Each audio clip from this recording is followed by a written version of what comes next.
Hello दोस्तों, आज जो मैं आपको कहानी सुनाने जा रही हूँ ये कहानी है जादुई दो फ्रॉक की।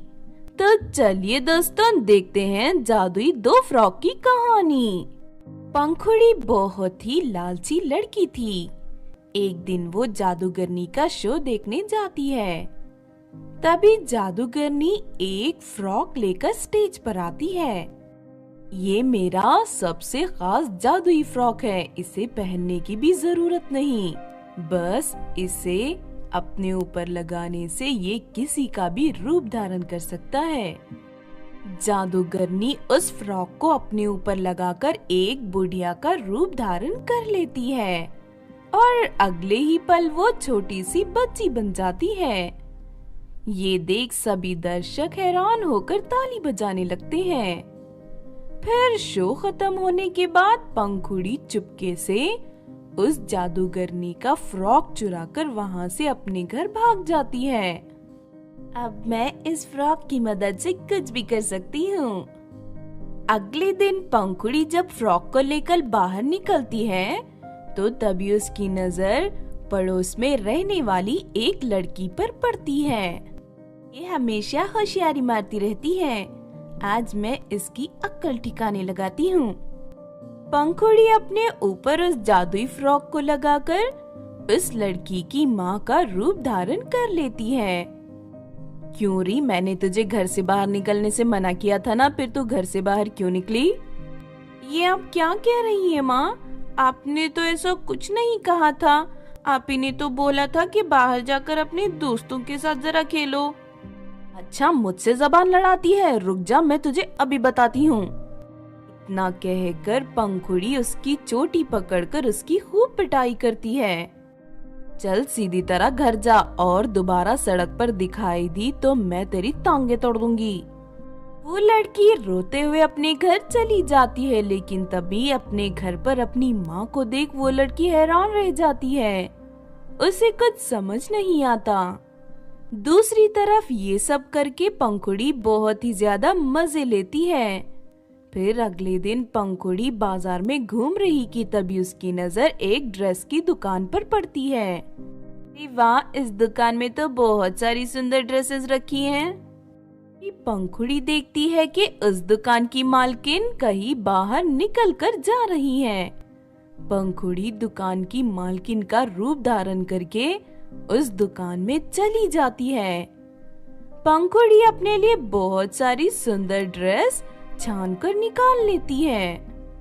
तो जल्दी से पैक कर दो, मुझे इसकी डिलीवरी देने जाना है। दुकान में काम करने वाला आदमी सारी ड्रेस पैक करके पंखुड़ी को दे देता है। पंखुड़ी सभी ड्रेस लेकर वहाँ से चली जाती है। थोड़ी देर के बाद उस दुकान की मालकिन वापस आती है। दुकान में रखी कुछ ड्रेसेस कहाँ चली गई? लेकिन अभी थोड़ी देर पहले आप ही तो सारी ड्रेस लेकर गई थी। ये सुनकर दुकान की मालकिन हैरान रह जाती है, उसके भी समझ में कुछ नहीं आता। इस तरह उस जादुई फ्रॉक की मदद से पंखुड़ी सभी को परेशान करना शुरू कर देती है। फिर एक दिन, अब तो मेरे पास बहुत सारी सुंदर सुंदर ड्रेस हैं, लेकिन उनके साथ पहनने के लिए गहने नहीं है। मुझे किसी गहने की दुकान को लूटना होगा। पंखुड़ी गहनों की दुकान की तलाश में बाजार में घूमने लगती है, लेकिन उस दिन संडे था, इस वजह से सभी दुकान बंद थी। आज तो संडे है, सभी दुकानें बंद है, मैं कल आऊंगी। पंखुड़ी अपने घर की ओर जाने लगती है, लेकिन तभी जादूगरनी उसे देख लेती है। ये तो मेरा जादुई फ्रॉक है, इसका मतलब इस लड़की ने ही मेरे जादुई फ्रॉक को चुराया था। अब मैं इस लड़की को अच्छा सबक सिखाऊंगी। के बाद जादूगरनी पंखुड़ी का पीछा करते हुए उसके घर तक पहुंच जाती है। रात को जब पंखुड़ी सो रही थी कि तभी जादूगरनी चुपके से आकर जादुई फ्रॉक को एक नकली काली फ्रॉक में बदल देती है। अगली सुबह जब पंखुड़ी सोकर उठती है तो वो फ्रॉक को देखकर हैरान रह जाती है। अरे, इसका रंग कैसे बदल गया? अरे, मैं भी कितनी बुद्धू हूँ, ये तो जादुई फ्रॉक है। लगता है इसकी शक्ति और बढ़ गई है। थोड़ी देर के बाद पंखुड़ी उस जादुई फ्रॉक को लेकर गहनों की दुकान तक पहुंच जाती है और उस जादुई फ्रॉक को लगाकर उस शोरूम की मालकिन का रूप धारण करके उसके अंदर चली जाती है और वहां काम करने वाले लोगों से ढेर सारे गहने एक थैली में डाल देने के लिए कहती है। लेकिन तभी अचानक पंखुड़ी अपने असली रूप में आ जाती है। ये देख वो लोग पंखुड़ी को पकड़ लेते हैं। छात्र तो हमें बेवकूफ बनाकर हमारी दुकान को लूटने आई थी। चलो साथी, इसकी खूब पिटाई करते हैं, तभी इसकी अक्ल ठिकाने आएगी। के बाद दुकान की मालकिन भी वहाँ आ जाती है और हकीकत पता चलने पर पंखुड़ी की खूब पिटाई करती है। पंखुड़ी किसी तरह उन लोगों के हाथ पैर जोड़कर वहाँ से अपनी जान बचाकर निकल जाती है। ये जादुई फ्रॉक तो बहुत ही धोखेबाज है। इसने तो मुझे आज बुरी तरह फंसा दिया। अब मैं इसे कभी नहीं पहनूंगी। और वैसे भी ये सब मेरी वजह से हुआ है, मुझे ज्यादा लालच नहीं करना चाहिए था। फिर पंखुड़ी जादुई फ्रॉक को जला देती है। इस तरह पंखुड़ी को उसके किए की सजा मिल जाती है। उस दिन के बाद से पंखुड़ी गलत काम करना बंद कर अच्छी जिंदगी जीने लगती है। तो आपने देखा दोस्तों जादुई दो फ्रॉक की कहानी। इस कहानी से हमें ये सीख मिलती है कि चोरी करना बुरी बात है और साथ ही हमें कभी भी दूसरों को परेशान नहीं करना चाहिए।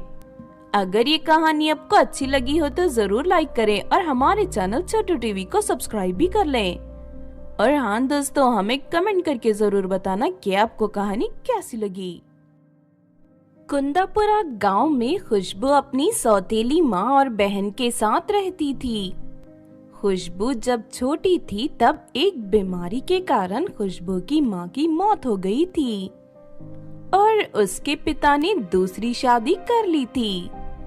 खुशबू की सौतेली माँ और बहन बहुत ही लालची और जालिम थी। वो खुशबू पर बहुत जुल्म उठाती थी। उसके पिता हर वक्त काम के सिलसिले में बाहर रहते। खुशबू एक बहुत अच्छी लड़की थी, लेकिन दिखने में अपनी माँ की तरह थोड़ी सांवली थी। इस वजह से उसकी सौतेली बहन उसे हमेशा चिढ़ाती रहती। माँ देखो, ये मेरे साबुन से नहाकर आई है। तुम उस साबुन को उठाकर फेंक दो, वरना अगर मैं उस साबुन को यूज करूंगी तो मैं भी इसी की तरह कोयली बन जाऊंगी। काली कलोटी बैंगन लोटी। बेटी तू चिंता मत कर, कल से तेरा साबुन अलग और इस कलमुही का साबुन अलग होगा। माँ एक काम करो, कल से इसके लिए सब कुछ अलग अलग रख दो। मैं इसकी यूज की गई कोई भी चीज यूज नहीं करूंगी। ठीक है बेटी, तू चिंता मत कर, मैं ऐसा ही करूंगी। ये सुनकर खुशबू दुखी हो जाती है और अपने कमरे में जाकर रोने लगती है। अगर मैं सांवली हूँ तो इसमें मेरी क्या गलती है? माँ तुम मुझे छोड़कर क्यों चली गई? पिताजी भी हमेशा काम के सिलसिले में बाहर रहते हैं। जब पिताजी घर आएंगे तो मैं उन्हें सब कुछ बता दूंगी कि कैसे माँ और अलका मुझे सताते हैं। जब खुशबू ये बातें कर रही थी कि तभी उसकी सौतेली माँ और सौतेली बहन सारी बातें सुन लेती हैं। पूरी कलमुही, तू हमारी शिकायत अपने पिता से करेगी। रुक, तुझे मैं अभी बताती हूँ। माँ चलो इसके बाल काटकर इसे गंजी बना देते हैं। इतना कहकर खुशबू की सौतेली माँ एक कैंची लेकर खुशबू के सारे बाल काटकर उसे गंजी बना देती है। ये देख दोनों हंसने लगते हैं। खुशबू रोते हुए जंगल की ओर भाग जाती है। गांव के सारे लोग भी खुशबू को देखकर जोर जोर से हंसने लगते हैं। ये देख खुशबू और दुखी होकर जंगल में जाकर एक पेड़ के नीचे बैठकर रोने लगती है। तभी आसमान में उड़ती हुई रीना परी ये देख लेती है और खुशबू के पास आती है। तुम कौन हो और इस घने जंगल में बैठकर क्यों रो रही हो? सब मुझे चिढ़ाते हैं क्योंकि मैं सांवली हूँ। मेरी सौतेली माँ और बहन भी मुझे प्यार नहीं करते। उन्होंने मेरे सर के सारे बाल काट दिए। मैं मर जाना चाहती हूँ। नहीं रहना मुझे इस दुनिया में जहाँ खूबसूरत लोगों को ही पसंद किया जाता है। ऐसा नहीं है, इंसान की पहचान उसके गुणों से होती है, ना कि रंग और रूप से। तुम एक बहुत अच्छी लड़की हो, मैं तुम्हारी मदद करूंगी। क्या सच में परी तुम मेरी मदद करोगी? हाँ, मैं तुम्हारी मदद जरूर करूंगी। यहाँ से 100 मीटर की दूरी पर तुम्हें 2 झरने मिलेंगे, एक नीले रंग का झरना और एक गुलाबी रंग का। गुलाबी रंग के झरने में अगर तुम एक बार डुबकी लगाओगी तो तुम बहुत ही खूबसूरत बन जाओगी और साथ ही तुम्हें बहुत सारा खजाना मिलेगा। नीले रंग के झरने में डुबकी लगाने से क्या होगा परी? नीले रंग के झरने में डुबकी लगाने से भी तुम बहुत ही ज्यादा खूबसूरत बन जाओगी, लेकिन उसमें तुम्हें खजाना नहीं मिलेगा। वहाँ तुम्हें बहुत ही अद्भुत ज्ञान की प्राप्ति होगी। आगे तुम्हें अपनी मंजिल खुद तय करनी है। इतना कह कर परी वहाँ से चली जाती है। खुशबू उन 2 झरनों के पास चली जाती है जहाँ उसे नीले रंग का और एक गुलाबी रंग का झरना मिलता है। खुशबू पढ़ी लिखी नहीं थी, उसे ज्ञान की जरूरत थी। मैं तो कभी स्कूल नहीं गई, इसीलिए मैं नीले रंग के झरने में डुबकी लगाऊंगी, जिससे मुझे खूबसूरती के साथ साथ ज्ञान भी मिले। कहकर खुशबू नीले रंग के पानी में डुबकी लगाती है। वो बहुत ही ज्यादा खूबसूरत बन जाती है और उसे अद्भुत ज्ञान की प्राप्ति भी होती है। खुशबू झरने का शुक्रिया अदा करके वहाँ से गांव की ओर चल देती है। सारे गांव के लोग उसकी खूबसूरती देख चौंक जाते हैं। जब वो अपने घर पहुंचती है तो उसकी सौतेली माँ और बहन दोनों आश्चर्यचकित रह जाते हैं और उसकी खूबसूरती का कारण पूछते हैं। खुशबू दोनों को सारी बात बता देती है। माँ, ये खुशबू तो बेवकूफ निकली। मैं उस गुलाबी रंग के झरने में जाकर डुबकी लगा कर आती हूँ, जिससे मुझे खूबसूरती के साथ साथ खजाना भी मिले और हम दोनों अमीर हो जाएंगे। हमें कौन सा ज्ञान लेकर ऑफिसर बनना है? रुक बेटा, मैं भी तेरे साथ चलती हूँ।